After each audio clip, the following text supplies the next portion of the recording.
வணக்கம் ஈடவளம் நேயர்களே. ஜென்ஜி பண்ண ப்ரொடெஸ்ட் இந்த ஜூலையில் பார்த்துருப்போம். பட் ஜென்ஜி ஜூலியை இப்போதான் நம்ம முதல் முறையாக வந்து பார்க்குறோம். காக்ரோச் ஜனதா பார்ட்டியே எங்கள் கட்சி பேரில் காக்ரோச் இருக்கலாம், அதுக்காக உண்மையான காக்ரோச்சஸ்லாம் இங்கே அலோவ் பண்ண முடியாது. அவங்களே ஹிட் எடுத்து அடித்து அப்பயும் சாகாத காக்ரோச்சஸாக பார்த்தீங்கன்னா ஜென்ஜி டிஎம்கேவின் அலப்பறைகள் தொடர்கின்றன. அதாவது ஒரு பையன் வந்து போட்டிருந்தான் ஜென்ஜி டிஎம்கே அப்படின்னு சொல்லிட்டு. அவனை எந்த ஒரு ஆங்கிளில் பார்த்தாலும் ஜென்ஜி மாதிரியே இல்லை. என்கிட்ட யாராவது 1 கோடி ரூபா கொடுத்து நீ ஜென்ஜின்னு போய் சொல்லுன்னு சொன்னாலும் இன்னும் 2 கோடி கொடுத்தாலும் நான் சொல்ல மாட்டேன் அப்படின்னு சொல்லிட்டு உண்மை மட்டுமே பேசுவேன். எல்லாத்துக்கும் ஒரு மனசாட்சி தேவை இல்லையா? பாலன் இல்லத்தை இவங்க பண்ண நாடகத்தை பெரிய ஒடிசி படமே காட்டின மாதிரி இருந்துச்சு. நோலன் இல்லம் அப்படின்னு மாத்தனோடனே வந்து அந்த எண்ணெய் எடுத்துருங்க. ஓலன் இல்லம் என்னங்க இது? ஓலன்னா ஓலன்றது ஒரு ஒரு உணவு, மரண ஓலம். அந்த தமிழ் வார்த்தைகள் அதாவது என்னன்னா நம்ம மலையாளத்தில் ஒரு உணவு வகை, என்ன உப்பு சப்பு இல்லாத உணவு வகை. அதுக்கு தான் அந்த எல்லாருமே என்னடா இந்த வார்த்தையை பயன்படுத்திட்டு இருக்காங்களே, அதோட அர்த்தம் தெரியாமல் இருக்குமே அப்படின்னு யோசிச்சேன். தேங்க்யூ. ஆக்சுவலாக கிஷோரே பார்த்தீங்கன்னா ஜென்ஜி லெவலுக்கு எல்லாமே அப்டேட்டடாக இருக்கிறாப்புல. சரி, ஓகே சிம்பிள் இந்த மாதிரி நிறைய விஷயங்கள் உங்ககிட்ட வந்து நான் அர்த்தம் கேட்டு தெரிஞ்சுக்கலாம் அப்படின்னு இருக்கேன். எனிவே நீங்கள் பார்த்துருப்பீங்க உண்மையான போராளிகள் டெல்லியில் எல்லாருமே பதறாங்க. யாரா இவங்கலாம் சென்னையில் ஒரு முதல்ல இந்த பாலன் இல்லம்னு சொல்லக்கூடிய இடம் இருக்கு இல்லையா, சொல்கிறோம் ஓலன் இல்லம்னு. இந்த ஓலன் இல்லம்னுடைய கதை என்னன்னு பார்த்தீங்கன்னா அது ஒரு கமர்ஷியல் காம்ப்ளெக்ஸ். ஓகே. டிநகரில் இருக்கக்கூடிய, டிநகர் பக்கத்தில் அந்த பகுதியில் இருக்கக்கூடிய ஒரு கமர்ஷியல் காம்ப்ளெக்ஸ் அது பார்த்தீங்கன்னா அவங்க யாருக்கு ஃப்ரீயாக விட்டுருக்கு, இது ரெண்ட்டுக்கு ஃப்ரீயாக இல்லை, ரெண்ட்டுக்கு விட்டுருக்காங்க அப்படின்னு பார்த்தீங்கன்னா எல்லாம் கார்பரேட் என்டிட்டி. சரியா? இவங்க பேசுறது பொது உடைமை. ஆனால் ரெண்ட்டுக்கு விட்டுருக்கிறது யாருக்கு அப்படின்னு பார்த்தீங்கன்னா கார்பரேட் கம்பெனிகளுக்கு. ஓகே, இதுதான் அந்த கதையே. சரியா? இதுதான் இவங்க கம்யூனிசத்தை வளர்த்த லட்சணம். அங்கே என்னன்னா இவங்க இது மாதிரி பாலன் இல்லம், பாலன் இல்லம் பெரிய பாலன் இல்லம்னு பெரிய ஒரு ஒயிட் ஹவுஸ் ஆகுது, வெள்ளை மாளிகையா, ராஷ்டிரபதி பவனா, அது சிறுமைப்பட்டு கிடையாது. ஒரு 4 நக்சல் கும்பல் வந்து உட்காந்துக்கிட்டு கோஷம் போடுறதுக்கு பயன்படுத்தப்பட்ட இடம் தான் நம்ம அதை எடுத்துக்கணும். வேற எப்படியும் எடுத்துக்க முடியாது. சரியா? அங்கே நின்றுக்கிட்டு இவங்க பேச்சு பார்த்தீங்கன்னாக்க கண்ணாபின்னு மைக்கை பிடிச்சிட்டு எல்லாருக்கும் மைக் கொடுத்துட்றாங்க. ஏன்னா அது நாள் கணக்காக இருக்கானுங்களே, 3 நாள் 4 நாள் 5 நாள்னு இருக்கானுங்களே. அந்த 5 நாள் என்ன வேணாலும் வாய்க்கு வந்ததை பேச வேண்டியது. அதில் பார்த்தீங்கன்னாக்க ஒரு குறிப்பிட்ட மதத்தை கேவலமாக பேசுறது, இதெல்லாம் வந்து இதுக்கும் நீட்டுக்கு என்ன சம்பந்தம்? இதையெல்லாம் அவங்க பண்ணிகிட்டு இருந்தாங்க. சரி, நான் வந்து மதம் சார்ந்த பிரிவினையை கொண்டு வரணும்னு நினைக்கல. சரியா? என்னை பொறுத்தவரைக்கும் அவங்கவுங்க மதம், அவங்கவுங்களுடைய நம்பிக்கை, அதை நான் அவங்கவுங்க நம்பிக்கையை பின்பற்றுவதை நான் மதிக்கிறேன். சரியா? But at the same time ஒரு பாய் அவர் தான் கோஆர்டினேட் பண்ணுறாரு. நீங்களாம் பார்த்துருப்பீங்க, ஒரு பாய் தான் நின்று கோஆர்டினேட் பண்ணிட்டு இருந்தார் எல்லாத்தையும். அவர் எப்படி அனுமதிக்கிறாரு இது? இல்லை, அவர் ஆனால் மைக் எடுத்து அதுக்கப்புறம் சொன்னாருங்க. அந்த வீடியோ நீங்கள் அரசியலாக்காதீங்க, இந்த மாதிரி பேசாதீங்க. ஏன்னா பிரதர் அவரோட கண்ட்ரோல்லே இல்லை. அங்கே எல்லாருமே ஒரு விஷயம் சொல்ல ஆரம்பிச்சிட்டாங்க. நீங்கள் நல்லா நீங்களே சொன்னீங்க, ஜல்லிக்கட்டு போராட்டத்தில் கடைசி நாள் வந்துட்டு தனி தமிழ்நாடு கொக்கோ கோலா வந்து பண்ணணும்னு சொல்லி. அதுக்கு அடுத்தது வரேன். அந்த கடைசி நாள் 2 நாள் என்ன நடந்ததுன்றது அதுக்கு அடுத்தது வரேன். இது நீங்கள் பார்த்தீங்கன்னா ஒரு நீட் பேன் நீட் அப்படின்னு ஆரம்பிக்கிறாங்க. அவங்க என்ன போராடுறாங்க? ஃபேர் நீட், அதாவது நீட்டில் குளறுபடிகள் இருக்கக்கூடாது, தேர்வில் குளறுபடிகள் இருக்கக்கூடாது. இதுக்கு தான் அவங்க போராடுறாங்க. சரியா? இவங்க நீட் நாங்கள் தடை செய்யணும், நீட்டை விளக்கணும் அப்படின்னு சொல்லி இவங்க வந்து ஒரு போராட்டம்னு சொல்கிறாங்க. இந்த போராட்டமே ஒரு அதுலேயே ஒரு கன்ஃபியூஷன் இருக்குது. சரியா? அப்படி இருக்கின்ற சூழலில் நீங்கள் அந்த இடத்துல உட்காந்துக்கிட்டு எல்லாரையும் கொச்சை வார்த்தைகளில் பேசுறது, எல்லாரையும் அசிங்கப்படுத்துறது, உதாரணத்துக்கு முதலமைச்சரை தரக்குறைவாக சித்தரிக்கிறது, பேசுறது, இதெல்லாம் அவங்க செய்கிறாங்க. இது செஞ்ச உடனே எதிராக சாக்குன்னு இவங்க கிளம்பி போயிடுறாங்க இந்த ஜென்ஜி டிஎம்கே. அது என்ன மேட்டர்னா, ஜனநாயகம் படத்துக்கு யாருக்கெல்லாம் டிக்கெட் கிடைக்கல அவங்களாம் அங்கே போய் உட்காந்துட்டாங்களாம். அந்த கடுப்பில் வந்து ஜனநாயகம் படத்துக்கு எதிராகவே வந்து ஒரே கோஷம். இதெல்லாம் என்ன பேச்சு? அப்படி பார்த்தீங்கன்னா நீங்கள் இந்த தூய்மை பணியாளர்கள்லாம் அங்கே போராட்டத்தில் ஈடுபட்டுக்கிட்டு இருந்தபோது நீங்கள் உங்கள் குடும்பத்தோடு நீங்கள் போய் பார்க்கலையா? கூலி படத்தை பார்க்கலையா? இதெல்லாம் நீங்கள் பேசலாமா? அதனால் இது என்னென்னா அங்கே போய் உட்காந்துக்கிட்டு இவங்க முதல்ல இந்த இதில் திமுகவின் மீது, எனக்கு திமுகவின் மீது அக்கறை வர வேண்டிய அவசியம் கிடையாது. ஆனால் உண்மையாகவே நான் திமுக மீது சொல்கிறேன். அவங்களுக்கு இந்த இந்த சுச்சுவேஷன்லேருந்து விடுபடணும் அவங்க நினச்சாங்கன்னா அவங்க முதல்ல சில உண்மைகளை உள்வாங்கிக்கணும். என்னென்னா, you have not been defeated. திமுகவும் அதிமுகவும் சேர்த்து தான் சொல்கிறேன் நான். இது திமுகவும் அதிமுகவும் தோற்கடிக்கப்படவில்லை. they have been replaced, they have not been defeated. ரெண்டுத்துக்கும் வித்தியாசம் இருக்கு. சரியா? ஏன் நீங்க ரீப்ளேஸ் பண்ணப்பட்டிருக்கீங்க? உங்களுடைய இத்தனை ஆண்டு அரசியலை புறக்கணிக்கிறார்கள் மக்கள். அது திமுக அதுவும் பண்ற ஸ்ட்ராட்டஜிலாம் பார்த்தீங்கன்னா ஹார்ட் அட்டாக் இருக்கு, சுகர் மாத்திரை சாப்பிட்ற மாதிரி இருக்கு. நீங்க பாஞ்சின்னு போய் ஜென்சி அப்படின்னா உடனே இன்ஸ்டாகிராம் அப்படின்னு போட்டிங்கன்னா உடனே உங்களுக்கு ஓட்டு விடுத்துடும். அப்படி விழாது. ஏன் அப்படின்னா உங்களுடைய அரசியலையே வெறுக்கிறார்கள் மக்கள். எனக்கு இதை சொல்லுங்க, எனக்கு ஒரு டவுட். அந்த ஜூலியோட வயசு என்ன தெரியுமா? 36. தெரியாதுங்க அவன் வயசு. சரியா? ஜூலி வயசு 36. கூட இருக்கிற அத்தனை ஜென்சின்னு சொல்றாங்களே அந்த எல்லாத்தோட வயசும் 36க்கு மேல. சரியா? இவங்க எல்லாரும் வந்து டிஷர்ட் மாட்டிக்கிட்டு நீ ஜென்சியா? எல்லாம் உட்காந்துக்கிட்டு இவங்க பண்ற அலப்பறையெல்லாம் பார்த்தா அருவருப்பா இருக்கு. உண்மையிலேயே அருவருப்பா இருக்கு. நீங்கள் இதையெல்லாம் செய்வதன் மூலம் திமுகவுடைய தலையெழுத்தை மாற்ற முடியுமா என்றால் சத்தியமா முடியாது. சரி, யார் யாரெல்லாம் அங்கே இருந்தாங்க முதல்ல அதை தெளிவுபடுத்துங்க. பாலன் இல்லம் சரியா, என்னென்ன குரூப்ஸ்லாம் என்னென்ன ஃபேக்ஷன்ஸ்லாம் அங்கே வந்து கலந்து? இவங்க வந்து ஸ்டூடெண்ட் யூனியன்ஸ் எல்லாம் வந்து ப்ரைவேட்டாக கூப்பிட்டு அவங்கள தனிப்பட்ட இதில் வர சொல்லியிருக்காங்க. சரி, இந்த காக்ரோச் ஜனதா பார்ட்டின்னு இருக்கக்கூடியவங்க என்ன பண்ணியிருக்காங்கன்னா, இது ஆம் ஆத்மி பார்ட்டியுடைய மறுவடிவம். சரியா? மறுவடிவம் வந்து என்ன பண்ணுது, அப்போ ஆம் ஆத்மியில் இருந்த குரூப் அப்படியே இங்கே வரும். So they have a structure இன் தமிழ்நாடு, அவங்க தான் ஆர்கனைஸ் பண்ணுறாங்க. ஆமாம், இவங்க வந்து என்னன்னா லோக் பரித்ரன் இதுக்கு முன்னாடி 2006 தேர்தலில் கூட போட்டிக்கிட்டாங்க. ஹேமச்சந்திரன் போட்டிக்கிட்டாங்க. இதில் மயிலாப்பூரில் போட்டிக்கிட்டாங்க. 50,000 வாக்குகள் ஒரு பெற்றாருன்னு நினைக்கிறேன். லோக் பரித்ரன் அப்படின்னு சொல்லிட்டு அதோடைய மறு உருவம் தான் பார்த்தீங்கன்னா ஆம் ஆத்மி. ஆம் ஆத்மியில இது வந்து ஒரு இலைட் கும்பல். இந்த திருநாய்களை வந்து இது பண்ணக்கூடாது, அதுக்கு எதுவும் பிரச்சனை கொடுக்கக்கூடாது, ஆமாம் நாயின்னு கூப்பிடக்கூடாது அப்படின்லாம் வந்து பேசக்கூடிய அந்த மாதிரியான இலைட் கும்பல். சரியா? இப்போ இந்த இலைட் கும்பல் என்ன பண்ணுறாங்க, இந்த ஸ்டூடெண்ட் யூனியன்லாம் கூப்பிட்டு நீங்கள் வாங்க. சரிங்க, இதுக்கு கூட மக்கள் நீதி மையம் அது மக்கள் மீதி மையம், மிச்சம் மீதி மையம் அப்படின்னு சொல்லலாம். சரியா? அவங்க எல்லாம் கூப்பிட்றாங்க நீங்கள் வாங்க அப்படின்ட்டு. ஸோ அங்கே இவங்கெல்லாம் அந்த ஸ்டூடெண்ட் யூனியன்லாம் வருது. இது மட்டும் இல்லாமல் கம்யூனிஸ்ட் பார்ட்டியும் அவங்களுக்கு அசோசியேட்டடாக இருக்கக்கூடிய, நான் அவங்களோட இடம் இல்லையா, ஸோ அவங்களுக்கு அசோசியேட்டாக இருக்கக்கூடிய அந்த ஸ்டூடெண்ட் விங்ஸ் எல்லாமே வராங்க. இவங்க எல்லாரும் வந்து தான் அங்கே உட்காடுறாங்க. உட்காந்து இவங்க என்ன நினைக்கிறாங்கன்னா, இது இந்த 2017 ஜல்லிக்கட்டு ப்ரொட்டஸ்ட் மாதிரி இவங்க இதை கொண்டு போகலாம் அப்படின்ட்டு. ஜல்லிக்கட்டு ப்ரொட்டஸ்ட் அப்படின்றது கவர்மெண்ட் பிளான் பண்ணி அன்றைக்கி இருந்த கவர்மெண்ட்டு அவங்க மேலே இருந்த அதிருப்தி அப்படின்றதுலேருந்து வெளியில் வரணும். ஏன்னா அந்த முதலமைச்சர் செல்வி ஜெயலலிதா மறைஞ்சிட்டாங்க. சசிகலா குடும்பத்தின் மீது மிகப்பெரிய பழி போடப்பட்டிருந்தது. எல்லாருமே மக்கள் கோபத்தில் இருந்தாங்க. அப்படின்ற ஒரு காரணத்தில் அந்த சமயத்தில் டிஃப்ளெக்ட் பண்ணுறதுக்காக ஜல்லிக்கட்டு ப்ரொட்டஸ்ட் வாஸ் இன்ஸ்டிகேட்டட்.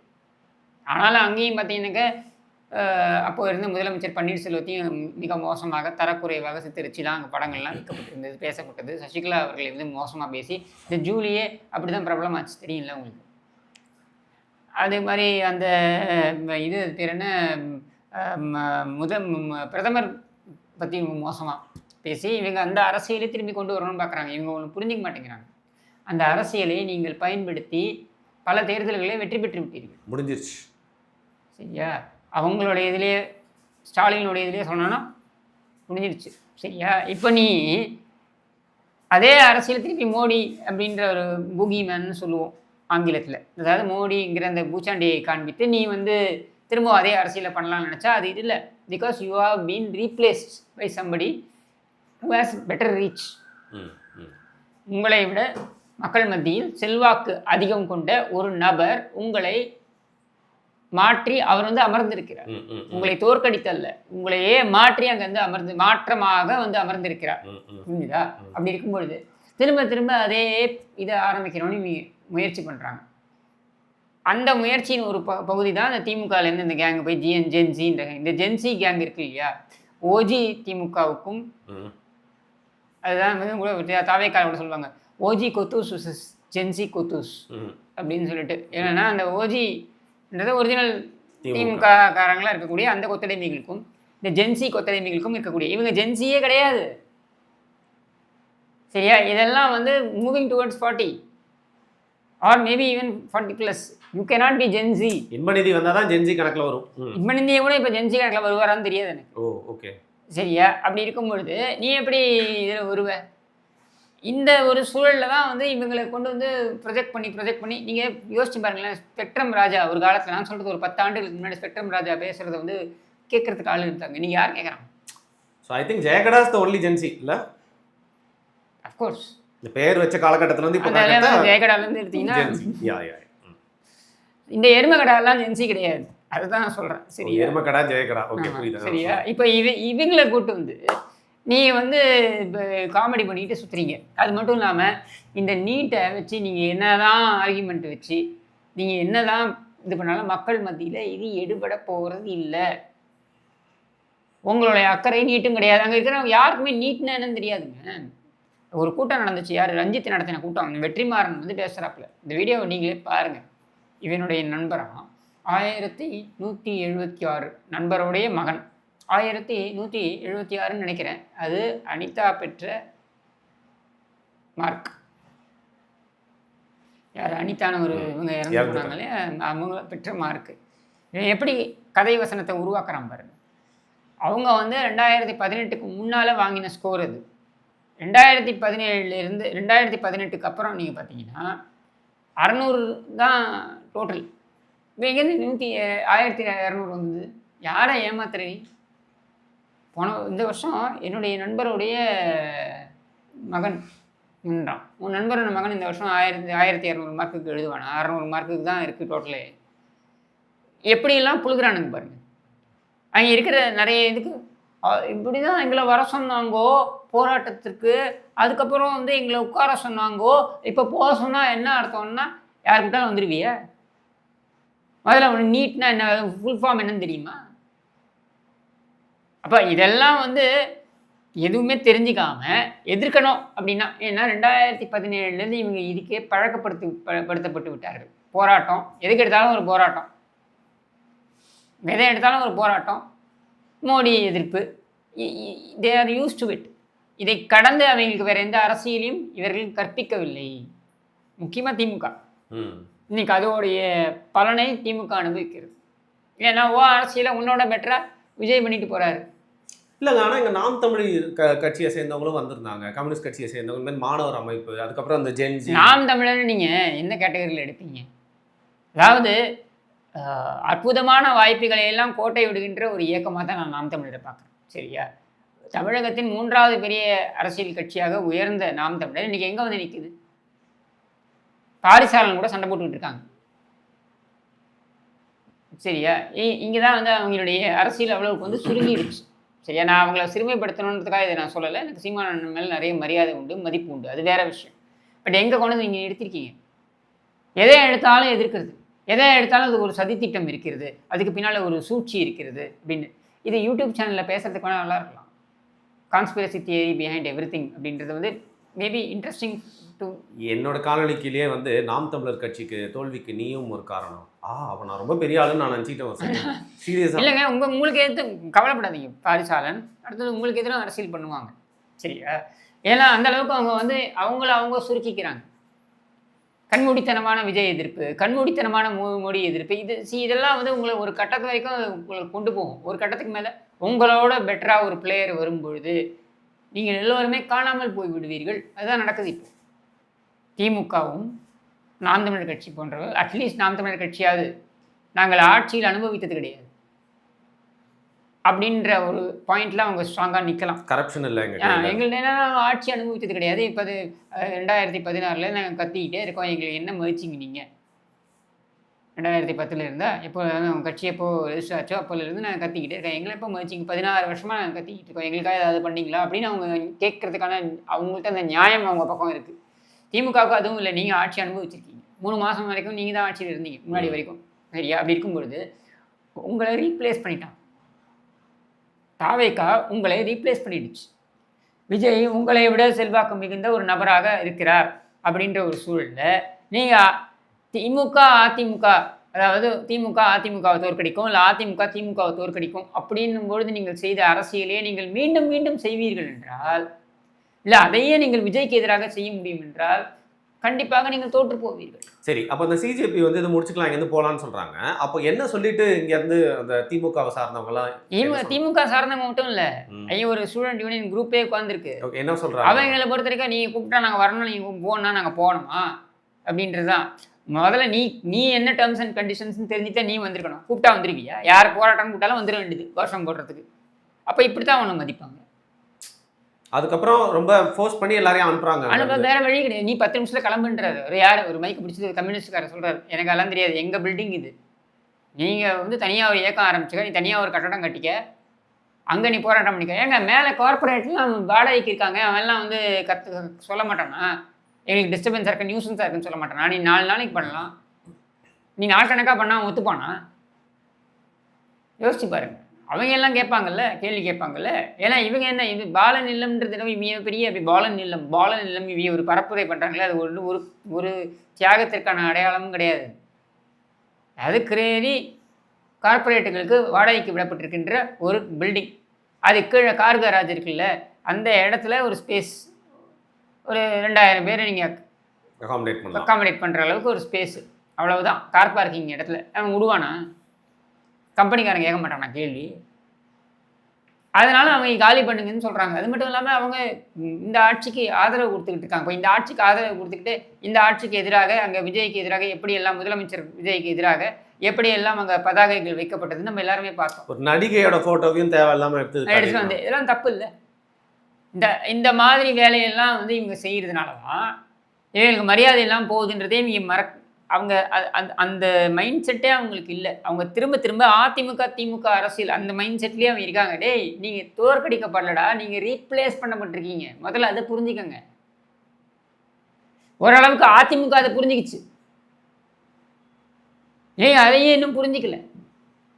சரியா? திரும்ப திரும்ப அதே தப்பே பண்ணுறீங்க. அதாவது நீங்கள் அவங்கள வந்து அப்போ அவங்கள மாதிரியே அரசியல் பண்ணி அவங்கள அப்படியே அந்த அறிக்கையெல்லாம், ஸ்டாலினோட அறிக்கையெல்லாம் வந்து வாட்ஸ்அப், இன்ஸ்டாகிராம், அப்புறம் இந்த ஆங்கில இதெல்லாம் இப்போ லேட்டஸ்டாக சமீபத்தில் பிரதமர் மோடி அவர்கள் பண்ணிட்டு இருக்காரு. கொஞ்சம் டெஸ்பரேட்டாக தெரியுது அந்த மாதிரி. பிரதமர் மோடி பண்ணுறாரு அப்படின்னா அவர் openly comes out and reaches out. சரியா? Even if you're going to say desperation வச்சுப்போமே, பட் அது கால்குலேட்டட் டெஸ்பரேஷன். அந்த ஆள் பவரில் இருந்துட்டு பண்ணுறாரு. உங்களுக்கு புரியுதா? நீ பவரில் இருக்கும்போதெல்லாம் நீங்கள் என்ன ஆட்டம் ஆடினீங்க? சரி, இப்போ எனக்கு இதை சொல்லுங்க. அப்போ தாவேகா வந்து கூட்டணி கட்சிகளோட சேர்த்து வந்து அவங்க கண்டன ஆர்ப்பாட்டம் ஒன்று நடத்துறாங்க. அப்போ அது திமுக நடத்தக்கூடிய ஒரு பேரளவுக்கு உண்டான ஆர்ப்பாட்டம் மாதிரி தானே அதை நீங்க பார்க்கணும். கூட்டம் சேர்த்து இது எல்லாமே பேரளவுக்கான ஆர்ப்பாட்டங்கள் தான். இவங்களுக்கு என்ன இருக்கு? இவங்களுக்கு என்ன ஸ்டேக் இருக்கு? அங்கே நடக்கிற போராட்டம் என்ன? நீட்டை நீங்கள் குளறுபடிகள் இல்லாமல் தேர்வை நடத்துங்கள் என்பது தான் அங்கே நடக்கக்கூடிய போராட்டம். இங்கே இருக்கக்கூடிய கட்சிகள், பிரதான கட்சிகள் எல்லாமே, திமுகவாக இருக்கட்டும், அதிமுக இருக்கட்டும், தாவேகாவாக இருக்கட்டும், இவங்க எல்லாருமே நீட் வேண்டாம் என்று சொல்லக்கூடியவர்கள். அப்படின்னு இருக்கும்பொழுது நீங்கள் எப்படி இந்த போராட்டத்தோடு நீங்கள் இணைஞ்சு நீங்கள் உங்களுடைய போராட்டத்தை கொண்டு போக முடியும்? உங்களுடைய அஜெண்டாவே வேறு, அவைகளுடைய அஜெண்டா வேறு. சரியா? அவங்க திமுக இதில் தொத்திக்க பார்க்குது. ஏன்னா திமுகவுடைய எக்ஸிஸ்டன்ஸ் அப்படின்றதே கொஸ்டினில் இருக்குது, கேள்விக்குறியாக இருக்குன்றதுனால அவங்க தொத்திக்க பார்க்குறாங்க. உனக்கு என்ன வந்தது? சரி, இப்போ இன்னும் 2 விஷயங்கள் நான் பேசணும் அப்படின்னு நினைக்கிறேன். ஏன்னா அதுக்காக தனியாக ஒரு காலம் நம்ம பண்ணுறதோட, இப்போது திமுகவுடைய நிலைப்பாடு அப்படிங்கிறது கொஞ்சம் கொஞ்சமாக வந்து பிஜேபி பக்கம் தான் போகணும். ஏன்னா அவங்களுக்கு வேறு ப்ளே பண்ணுறதுக்கு கார்டே இல்லை அப்படிங்கிற மாதிரி இருக்குது. பேரலி பார்த்தீங்கன்னா சரத்குமார் அவர்களுடைய பிறந்தநாள் விழா மேடையில் சீமான் அவர்களும் சில விஷயம் சொல்கிறாரு. ஒரே கொள்கைன்னு வச்சுக்கணும், இல்லை மாற்றிட்டே இருக்கலாம், நண்பன் இல்லை எதிரியும் இல்லை, ஒன்றாம் கிளாஸே படிச்சிருக்க முடியாது, வெற்றிக்கு ஏற்ற மாதிரி மாற்றினா தான் ஜெயிக்க முடியும், இதெல்லாம் சொல்கிறாரு. இதெல்லாம் பார்க்கலாம் லேட் ரியலைசேஷன்.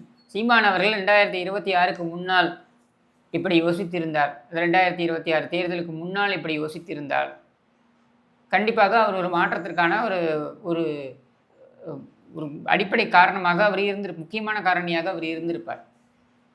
நீங்கள் வந்து குதிரை போனதுக்கப்புறம் லாடத்தை கூட்டுற மாதிரி தான். அதனால் லாயத்தை கூட்டுற மாதிரி தான், லாடம் இல்லை, லாயத்தை கூட்டுற மாதிரி தான். ஸோ இது வந்து என்ன பிரயோஜனம்? ஒரு பிரயோஜனமும் கிடையாது. நான் ஏன் திமுகன்னு சொல்லிட்டு இப்படி கேட்குறேன்னா, திமுக, பாஜக, நாதாக அவங்க 3 பேரும் ஒரே அணியில் திரண்டு இல்லை, நீங்கள் நிற்கிறதுக்கு ப்ராக்டிக்கலாக யோசிச்சு பாருங்கள். இன்னைக்கு விஜய் வந்து சிட்டிங் ஆன 40% ஓட் பேங்க். சரி, லெட் அஸ் பி ப்ராக்டிக்கல். இருக்கிற ஃபேக்டர் பேசுவோம். சரியா? விஜய் காங்கிரஸுடன் இணைந்து இப்போ இருக்கக்கூடிய அந்த கூட்டணி கட்சிகளை தக்க வைத்துக் கொள்கிறார் என்கிற நிலையில் அவர் 40%ல் இருக்கார். It can go up to best சர்க்கம்ஸ்டான்ஸில், ஒரு சிறப்பான ஆட்சியை கொடுக்குறாருன்னு வைங்களேன். பெஸ்ட் சர்க்கம்ஸ்டான்ஸில் it can go up to 45%. DMK 24%ல் இருக்குது. நாம் தமிழரே நீங்கள் சேர்த்தீங்கன்னா 3%. சரியா? பாஜக எடுத்துக்கிட்டிங்கன்னா அவங்க ஒரு 3-4%. இப்படி எல்லாத்தையும் சேர்த்தா கூட எவ்வளோ வரீங்க நீங்கள்? இதில் 8ல். ஸோ நீங்கள் அன்லெஸ் அதர்வைஸ் விஜய்க்கு எதிராக ஒரு மிகப்பெரிய ஒரு பிரம்மாண்ட அணி அமைந்தாலே ஒழிய நீங்கள் விஜய்கிட்டே போக முடியும். எப்படி போவீங்க? ரெண்டாவது, அரித்மெட்டிக் மட்டும் இல்லை, கெமிஸ்ட்ரியும் இருக்கணும். நீங்கள் இத்தனை நாட்கள் நீ வேற வண்டையாக பேசிவிட்டு நீ போய் எப்படி திமுகவோட இணைஞ்சிப்ப? பொருந்தா கூட்டணியா மாறி. இத்தனை நாள் அதுதான் சொல்கிறேன். நீ பொருந்தா கூட்டணி அப்படின்றத விட நீ எக்ஸ்ட்ரீம் ஸ்டாண்ட் எடுக்கும் பொழுது, இப்போ என்னால் ஏங்க ஒரு அரசியல் கட்சியில் போய் இயங்க முடியாது. ஏன் இயங்க முடியாதுன்னா, நான் எக்ஸ்ட்ரீம் ஸ்டாண்ட் நிறைய இடங்களில் எடுக்கிறேன். அது வந்து எந்த அரசியல் கட்சியாலையும் அதை வந்து ஜீரணிக்க முடியாது. இஷ்யூ பேஸ்டாக நம்ம அப்படி இருக்கிறப்போ நான் ரொம்ப எக்ஸ்ட்ரீம் ஸ்டாண்ட் எடுக்கிறேன்னும் போது ஒரு அரசியல் கட்சி அப்படி இயங்க தேர்தல் களத்தில் இருக்கக்கூடிய அரசியல் கட்சி அப்படி இயங்க முடியாது. அப்போ என்ன வந்து நானே வந்து போய் ஒரு தலைமைக்கு, சில அரசியல் கட்சி தலைமைகளோடு எனக்கு தொடர்பு இருந்தாலும் கூட அவங்கள்ட்ட போய் நான் போய் சொல்ல உங்கள் கட்சியில் நான் இணையிறேன்னு நான் சொல்ல முடியாது. ஏன்னா அவங்களுக்கு அது ஒரு nuisance. For simple reason, I have extreme stand position on so many issues. சரியா? அந்த மாதிரி இப்போ இவங்க எடுத்துக்கிட்டிங்கன்னா, திமுகவை நீங்கள் நேர் எதிர்ப்பதத்தில் இருந்து நீங்கள் அரசியல் பண்ணியிருக்கீங்க. இப்போ நீங்கள் சேர்றீங்கன்னா அதுக்கு ஏற்ற மாதிரியான ஒரு காரணம் நீங்கள் உருவாக்கணும், ஒரு பிளாட்ஃபார்மை நீங்கள் உருவாக்கணும். அதை மேபி சீமானை உருவாக்க முயற்சிக்கலாம், எனக்கு தெரியாது. அடுத்து பாஜகவும் பாமகவையும் நீங்கள் இல்லாமல் நீங்கள் ஒரு அணியை உருவாக்க முடியாது. ஏன்னா அந்த பக்கம் பார்த்தீங்கன்னா 1952 அப்புறம், ஆஃப்டர் 1952, 1952 அப்புறம் இப்போ தான் தலித் சமூகத்தினர், தலித் பிரதிநிதிகள் பவர்ஃபுல்லாக அமைச்சரவையில் உட்கார்ந்துருக்கின்ற ஒரு அமைச்சரவையை அமைத்திருக்கிறார் விஜய். ஒரு மிகப்பெரிய ஒரு பவர் சென்டரை உருவாக்கி இருக்காரு. அப்படின்னும் பொழுது அப்போ அதுக்கு நேர எதிராக நீங்கள் ஓபிசி கன்சாலிடேஷன் நடந்தால் தான் உண்டு. சரியா? அந்த ஓபிசி கன்சாலிடேஷன் எப்படி நடக்கும்? Without BJP, without PMK in north, BJP in South உனக்கு தேவையில்லை. அப்போ இதை இணைக்காமல் நீங்கள் எப்படி கொண்டு வருவீங்க? ஸோ தனுஷ் தான் ஒரே ஆள் வந்து விஜய் வீழ்த்த போகிறாரு. கரெக்டாக? தனுஷுடைய என்னன்றது எனக்கு தெரியாதுங்க. எனக்கு இந்த கதாநாயகர்களே வெளியில் தேடுறது இருக்கு இல்லையா, இதை பார்க்கும்பொழுதே எனக்கு வந்து ஒரு மாதிரி, ஏன் நம்மளுடைய சமூகம் வந்து இந்த அளவுக்கு வந்து ஒரு கதாநாயகர்களை தொடர்ந்து வெளியில் தேடணும்? ஏன் கதாநாயகர்கள் நமக்குள்ளே தேட மாட்டேங்கிறோம்? இப்படி தான் மே 4க்கு முன்னாடியும் நிறைய பேர் கேட்டுட்டு இருந்தாங்க. இன்றைக்கி ஏற்றுக்கிட்டு வாழ்க்கையை நகர்ந்துட்டு போயிட்டு இருக்காங்க. இல்லை, அதுதான் சொல்கிறேன் நான் தப்பு சொல்லலை. மக்கள் வந்து அறிவார்ந்த மக்கள். சரியா? அதனால் நான் உங்களுடைய அறிவுத்திறனை நான் குறைச்சி மதிப்பிடலை. பட் அதை எந்த அளவுக்கு பயன்படுத்துகிறாங்க, பிகாஸ் ஐ ஃபைண்ட் அப்படி தலைவான்னு போய் விழறான். எதுக்கு விழற? என்ன தலைவர் எனக்கு புரியலையே. It might seem to be a joke உங்களுக்கு. பட் விஜய் அளவுக்கு ஓரளவுக்கு ரீச் இருக்கிற ஒரு நபரால தான் விஜய் வந்து பார்த்தீங்கன்னா டஃப் சேலஞ்சாக கொடுக்க முடியும். அப்படிங்கிற பட்சத்தில் தனுஷ் அவர்களுடைய வருகை பற்றி பேசி தானே ஆகணும். இல்லை, அது கொடுக்க முடியும், இல்லைன்னு நான் சொல்லலை. பட் எண்ட் ஆஃப் த டே என்னுடைய கேள்வி, ஈவன் விஜயாவது பார்த்தீங்கன்னா, விஜய்க்கு விஷன்லாம் இல்லாமல் கிடையாது. விஜய் கடந்த 15 ஆண்டுகளாக has been working on this, ஸ்டெட்ஃபாஸ்ட்டாக ஒர்க் பண்ணுறாப்புல. அவர் வந்து ஏதோ விஷன் இல்லாமல் திடீர்னு வந்து கால்குலேட்டடாக பண்ண பார்க்குது. எஸ் ஒர்க் அண்ட் அதோடைய பலனை அவர் வந்து இப்போ அறுவடை செய்கிறாருன்னு வச்சுப்போம். தனுஷே எடுத்துப்போமே. யாருனாலும் அரசியலுக்கு வரலாம், அது வேறு விஷயம்.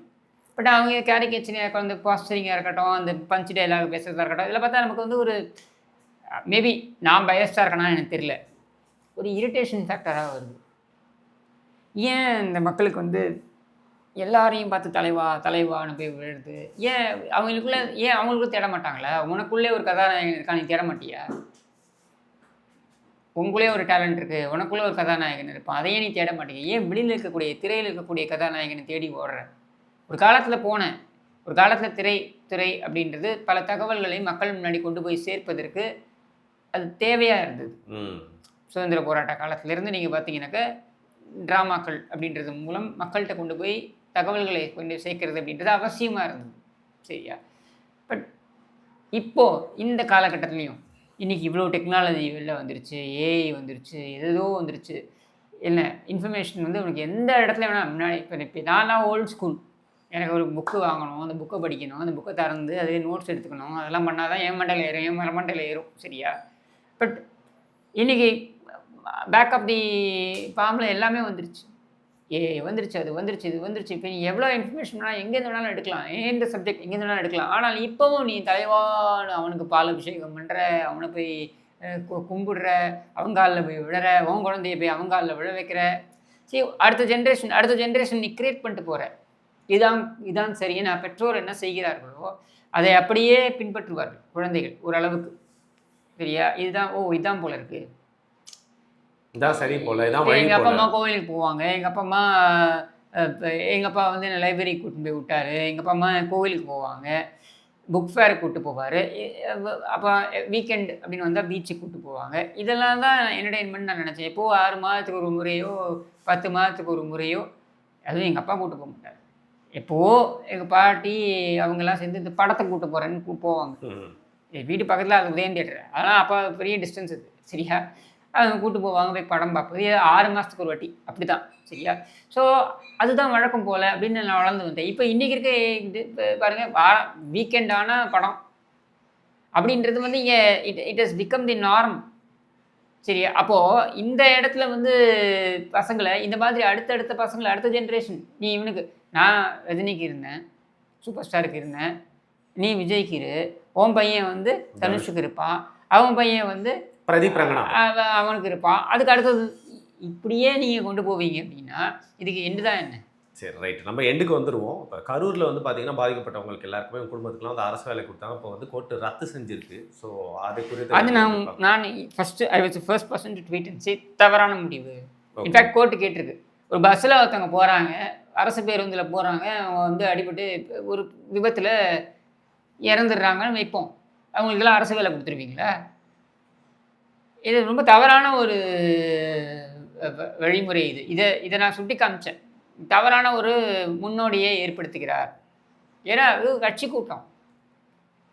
காவல்துறை வந்து பொறுப்பு எடுத்துக்கோ. எந்த அளவுக்கு பொறுப்பு எடுத்துக்கோ அப்படின்னா, அந்த கூட்டத்தை ஒழுங்காக நடத்தணுன்ற தார்மீக பொறுப்பு, அதை கடந்த ஒரு சில பொறுப்புகள் அந்த காவல்துறைக்கு இருக்குது. பட் உள்ளுக்குள்ளே ஒரு வன்முறை நடக்குதுன்னு வைங்க, எந்த அளவுக்கு காவல்துறை நீங்கள் பொறுப்பாக்குவீங்க? அதோடைய விசாரணை தான் போயிட்டுருக்கு. அப்படின்னும் பொழுது இந்த விசாரணை நடந்து கொண்டிருக்கும் பொழுதே நீங்கள் போய் இந்த பாதிக்கப்பட்ட குடும்பங்கள் அவங்க எப்படி சாட்சியம் சொல்லுவாங்க உங்களுக்கு எதிராக? சப்போஸ் சொல்லணுன்ற ஒரு சூழல் வருதுன்னா எப்படி சொல்லுவாங்க? இப்போ அரசு வேலையை கொடுத்து நீங்கள் வந்து அவங்க வாயை மூட பார்க்குறீங்களா அப்படின்ற கேள்வி வரும்ல. இந்த கேள்விக்கு இடம் கொடுத்துருக்கக்கூடாது. யார் அவருக்கு இந்த அட்வைஸை கொடுத்தாங்களோ, தவறான அட்வைஸை முதலமைச்சருக்கு கொடுத்துருக்காங்க. அது இப்போ உயர்நீதிமன்றமும் அந்த மதுரை உயர்நீதிமன்ற கிளை அவங்க அதை கேள்வி கேட்டிருக்காங்க, நிறுத்தியிருக்காங்க. இப்போ இதை எதிர்த்து உச்சநீதிமன்றத்துக்கு போனாங்கன்னு நம்மளுடைய பணம் தான் அதுக்கு. திமுக அரசாங்கம் என்ன செய்ததோ அதே நீங்களே நீங்கள் பண்ண போகிறீங்கன்னா நம்மளுடைய பணம் தான் வீணாக போகுது. சரி, எது எப்படியோ தனுஷ் அவர்களோட காலில் இனிமேல் வந்து யாரையுமே விழ வைக்கக்கூடாது, விடவும் கூடாது அப்படிங்கிறது ஒரு இல்லை. விளையாடுறது அவன் இஷ்டம் இல்லைங்க. அவர் விழும்போது தடிக்கு கீழே வந்துட்டாருன்னா இந்த பாடி ஷேவிங்காக சொல்லலை, அவர் பாடி ஆகாமல் இருக்க சேவிங்காக சொல்கிறேன் நான், வேறு எதுவுமே இல்லை. ஸோ அந்த ஒரு நல்ல எண்ணத்தில் இந்த கருத்தை சொல்லிட்டு முடிச்சிடலாங்க. நன்றி.